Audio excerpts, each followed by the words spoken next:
guys ඔයගොල්ලෝ හැමෝම අදත් සාදරයෙන් පිළිගන්නවා Forex FX channel එකෙන්. ගොඩ දවසක ඉඳන් plan කරපු දෙයක් අද පටන් ගන්න ඕනේ කියලා හිතුවා. ඒ තමයි ගොඩක් traders ලගේ education එක සම්බන්ධ මට කරන්න පුළුවන් knowledge donation එකක් දෙන්න ඕනේ කියලා මං දැන් සති කිහිපයකදී ඉඳන්ම තීරණය කරා. ගොඩක්ම කාර්ය බහුලත්වයක් නිසා මට ගොඩක් වෙලාවට ටයිම් එකක් arrange කරගන්න අමාරුයි දැන් මෙහි තියෙන work situation එකත් එක්ක. ඔයගොල්ලන්ගේ knowledge එක improve කරගන්න මට දෙන්න පුළුවන් දෙයක් තියෙනවා නම් අනිවාර්යයෙන්ම ඔයගොල්ලන්ට help එකක් දෙනවා. ඒ හින්දා අද මම තීරණය කරා මේ education එක සම්බන්ධව ඔයගොල්ලන්ට යම්කිසි points දැනුවත් කරන්න. දැන්ට තියෙන latestම forex industry එකේ අපිට මේ තියෙන knowledge එක නැතුව ඉස්සරහට යන්න ගොඩක් අමාරුයි. මොකද දැන් පරණ තියෙන theories හැමදේම ගොඩක් අය දන්නවා. ඒත් එක්ක මේ අලුතෙන් මොනවද මේ central banks වලින් introduce කරන්නේ මොන වගේ concept ද? එතකොට මේවා follow කරන්නේ කොහොමද? ගොඩක් කට්ටියට knowledge එකක් නැහැ. ඒ වගේම තව දෙයක් තමයි ගොඩක් වෙලාවට මේ දේවල් ඉගෙන ගන්න අපිට කිසිම resources නැහැ. ඒත් එක්කම YouTube එකේ ගොඩක් channels වලින් මේ සම්බන්ධව කතා කරන්නේ නැහැ. මම ඒක දකින්න ලොකු අඩුපාඩුවක්. මොකද ගොඩක් අය courses වලට depend වෙලා ඉන්නේ. ඒත් ගොඩක් හරි knowledge එකක් ගන්න අපිට අමාරුයි. ඉතින් මට තියෙන අත්දැකීම් එක්ක සහ මම ඉගෙන ගන්න දේවල් එක්ක මම තීරණය කරා මේ දේවල් මට පුළුවන් විදිහට ඔයගොල්ලොත් එක්ක share කරගන්න. එතකොට අද ඉඳන් අපි කතා කරමු යම්කිසි කොටස් මේ අපේ education එකට මේවා ගොඩක් වැදගත් වෙනවා. ඉතින් මම අද තෝරගත්තා ඔයගොල්ලන්ට ගොඩක්ම වැදගත් වෙයි කියලා හිතන topic එකක්. අපි බලමු. මේක තමයි TLTRO repayment කියන එක. කියන්නේ මොකද්ද මේ?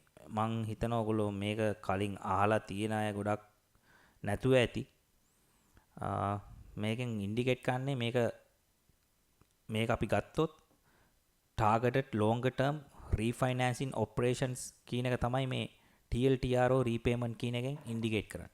ඒ කියන්නේ දැන් TLTRO කියන්නේ මේක බැංකුවෙන් බැංකුවට වෙනස් වෙනවා. දැන් මම මෙතන අරන් තියන ඔයගලන්ට Euro bank system එකෙන් දැන් ඉස්සරහට එන්න තියෙන මේ වැදගත් කරුණු ටිකක් මේ. එතකොට දැන් මේක බැංකුවෙන් බැංකුවට වෙනස් වෙනවා.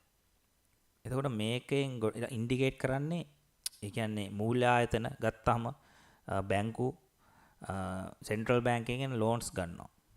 එතකොට මේ මූල්‍ය ආයතන යම්කිසි සෙන්ට්‍රල් බැංක් එකකින් ආපහු රීපේමන්ට් කරන්න පර්මිෂන්ස් මත ගන්න ණය වලට තමයි මේ TLTRO ණය කියන්නේ. එතකොට මේ TLTRO ලෝන්ස් ගන්නකොට මේවා ගොඩක්ම බිස්නස් වලට ඒ වගේම households මේ මෙන්න මේ දේවල් වලට තමයි දෙන්නේ. දැන් මෙතනත් ඔයගලන්ට මේ බලන්න පුළුවන් TLTRO are a type of monetary policy tools used by central banks to provide low cost funding to commercial banks with the aim of simulating lending to business and households. එතකොට මේ දේවල් businesses ගන්නකොට households වලට මේ දේවල් improve කරන්න තමයි. එතකොට central bank එකක් commercial bank aims කරගෙන මේ ණය දෙන්නේ. එතකොට මේක ගොඩක් වෙලාට දෙන්නේ guys economy එකේ growth එක ගොඩක්ම මේගොල්ලන්ට stable කරගන්න, ඒ වගේම improve කරගන්න තමයි මේක target කරලා යම්කිසි central bank එකක් මේක දෙන්නේ. ඒත් එකම අපි ගන්නකොට banks are typically given a certain period of time known as the maturity of repayment date, during which they can borrow funds from the central banks at the end of this period. The banks are obliged to repay the borrowed amount to the central bank. දැන් එතකොට මේ බැංකු මහ බැංකුවෙන් ණය ගත්තට පස්සේ මේක අනිවාර්යයෙන්ම රීපේමන්ට් කරන්න ඕනේ. මේක නොගෙව ඉන්න බෑ. ඒක අනිවාර්යයෙන්ම මතක තියාගන්න දෙයක් තමයි. ඒත් එකම දැන් මේ ගොල්ලන්ට නිශ්චිත කාලයක් දුන්නට පස්සේ අනිවාර්යයෙන් මේගොල්ලෝ බැඳී සිටින්න ඕනේ මේ දවසට අනිවාර්යයෙන්ම මේ amount එක ගෙවලා ඉවර කරනවා කියලා. ඒතර මේකෙන් ඒගොල්ලන්ට පෑර අරින්න බෑ. අනිවාර්යයෙන්ම මේ TLTRO repayment එක අනිවාර්යයෙන්ම මේගොල්ලෝ ඒ දිනේ ඉවර වෙද්දී අනිවාර්යයෙන්ම කරන්න ඕනේ. දැන් මම පෙන්නන්නම් ඔයගොල්ලන්ට ECB එකෙන් මේක කොහොමද සාමාන්‍යයෙන් මේගොල්ලෝ කරන්නේ කියලා. දැන් මෙතන මේගොල්ලන්ගේ Euro system එකට ගියාට පස්සේ අපිට බලන්න පුළුවන් මේ තියෙන targeted longer term refinancing operations. ඒතර මේක මේගොල්ලෝ කොටස් තුනකට තමයි මේ බෙදලා තියෙන්නේ. ඒතකොට මේක ගොඩක් වෙලාවට announce කරලා තියෙන්නේ 2014 ජූනි මාසේ. එතකොට දැන් මේගොල්ලන්ගේ upcoming dates ගන්නකොට මම මෙතෙන්ට අරන් තිනවා ඊළඟට අපිට 2023 6/16 වෙනිදාට තමයි මේකේ estimate එක බලා ගන්න පුළුවන්. එතකොට මේක ඉන්ඩිකේට් කරලා තියෙන TLTRO 3 කියන කැටගරි එකට. එතකොට එහෙම ගත්තාම කැටගරිස් තුනක් බලන්න පුළුවන්. TLTRO3 තමයි ෆයිනල් එක. එතකම දැන් මෙතන තියෙනවා TLTRO2 එක. එතකොට TLTRO1. එතකොට මේ දේවල් මේ ඩිසිෂන්ස් අපිට බලා ගන්න පුළුවන්. මොකද මේක අනිවාර්යයෙන්ම ගොඩක් වැදගත් වෙනවා මනි සර්කියුලේෂන් සිස්ටම් එක කොහොමද හැන්ඩල් වෙන්නේ කියන එක අයිඩෙන්ටිෆයි කරගන්න. ලෝන් ටර්ම් ස්පෙකියුලේට් කරද්දී ගොඩක් ට්‍රේඩර්ස්ලා පොසිෂන් ට්‍රේඩර්ස්ලා ගොඩක් වෙලාට මේකේ මනි ෆ්ලෝ එක බලලා තමයි ගොඩක් අයිඩියා එකක් ගන්නෙ. මොකද ඒක ගොඩක්ම ෆන්ඩමෙන්ටලි බයස් එකට ලොකු රීසන් එකක් වෙනවා. ඒතොර මේ දේවල් ගොඩක් කට්ටිය බලන්නේ නැහැ. ඒකට හේතුව තමයි ගොඩක් අය මේ දේවල් දන්නේ නැතිකම. අනිත් එක මේ දේවල් යූස් කරගන්නේ කොහොමද කියලා දන්නේ නැහැ. හැබැයි මේවල ලොකු වැදගත්කමක් තියෙනවා. ඕගොල්ලන්ට දැන් තේරෙනවා ඇති මේ කතා කරනකොට මේකේ වැදගත්කමක් කොහොමද එෆෙක්ට් වෙන්නේ කියලා කරන්සි එකට. ඒත් එක්කම දැන් මේ අලුත්ම අප්ඩේට්ස් ගන්නකොට ECB එකෙන් මට බලා ගන්න පුළුවන් උනේ මේගොල්ලෝ කියලා තියෙන්නේ the excess liquidity of approximately euro 3 trillion expected to be present by the end of the year. This excess liquidity refers to situations where there is a surplus of funds in the financial system compared to the demand for credit and investment. ඔව් අපි දැන් බලමු මේක මොකද්ද කියලා තියෙන්නේ කියලා. දැන් මේගොල්ලෝ එක්ස්පෙක්ට් කරනවා මේගොල්ලන්ගේ තියෙන ලෝන්ස් හැමදේම ගෙව්වට පස්සේ මේගොල්ලන්ට ට්‍රිලියන 3ක සර්ප්ලස් එකක් ලික්විඩිටි සර්ප්ලස් එකක් ඉතුරු වෙයි කියලා ඊයර් එන්ඩ් එක ගන්නකොට. දැන් එතකොට අපි දන්නවා ට්‍රිලියන 3ක් මේගොල්ලන්ගේ සර්ප්ලස් එකක් ආවොත් එතකොට අපිට අයිඩියා එකක් ගන්න පුළුවන් වෙනවා. එතකොට මේකේ තියෙන ඩිමාන්ඩ් එකට මොනවා වගේ දෙයක් වෙයිද කියලා. දැන් එහෙම ගන්නකොට මම මෙතෙන්ට ඔයගලන්ට අරන් තිනවා සමරයිස් එකක්. මේක සරලව ඔයගලන්ට තේරුම් කරන්න. The effect of such abundant excess liquidity on the currency can vary depending on various factors and the overall economic conditions. දැන් අපි බලමු සර්ප්ලස් එකක් ආවොත් තියෙන හැම ලෝන්ස් ගෙවලා මේගොල්ලන්ට අතිරික්තයක් ඉතුරු වුණොත් ඒ හැදෙන excess liquidity එක තිබ්බොත් මොන වගේ දෙයක්ද කරන්සි එකට වෙන්නේ කියලා. මොකද අපිට ට්‍රේඩර්ස්ලා විදිහට ඒක තමයි ගොඩක්ම වැදගත් වෙන්නේ. එතකොට ගත්ති පළවෙනි එක විදිහට මම දකිනවා currency depreciation එකක්. Excess liquidity can lead to decrease in the value of the currency. If there is a surplus of the currency in circulations, it can lower its demand and subsequently weaken its value relative to the other currencies. ඔව් ඒ කියන්නේ පැහැදිලිනේ. ඒ කියන්නේ liquidity excess liquidity එකක් ඉතුරු වුණොත් එතකොට අවශ්‍ය තරම් money flow එකක් economy එකේ තියෙනවා. එතකොට එහෙම money flow එකක් තියෙනකොට එතකොට ඒක currency එකේ value එකට negative විදිහට තමයි effect වෙන්නේ. එතකොට එහෙම වුණාට පස්සේ මේ තියෙන currency demand එක weak වෙනවා. එතකොට relative currencies ගන්නකොට කියන්නේ අපි දැන් උදාහරණයක් විදිහට euro USD ගමුකෝ. එතකොට euro වලට තියෙන demand එක අඩු වෙලා USD වලට තියෙන demand එක වැඩි වෙන්න පුළුවන්. මොකද money circulation එක over economy එකේ තියෙනකොට central bank එකක් interest rate තවත් ඕනට වඩා වැඩි කරන්න try කරන්නේ නැහැ. මොකද ඒක තවත් ප්‍රශ්නයක් වෙන නිසා.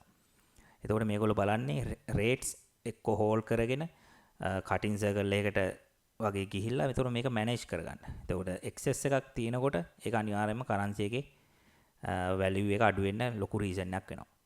ඒත් එක්කම ගන්නකොට දෙවෙනි එක විදිහට inflationary pressure එක ගන්න පුළුවන්.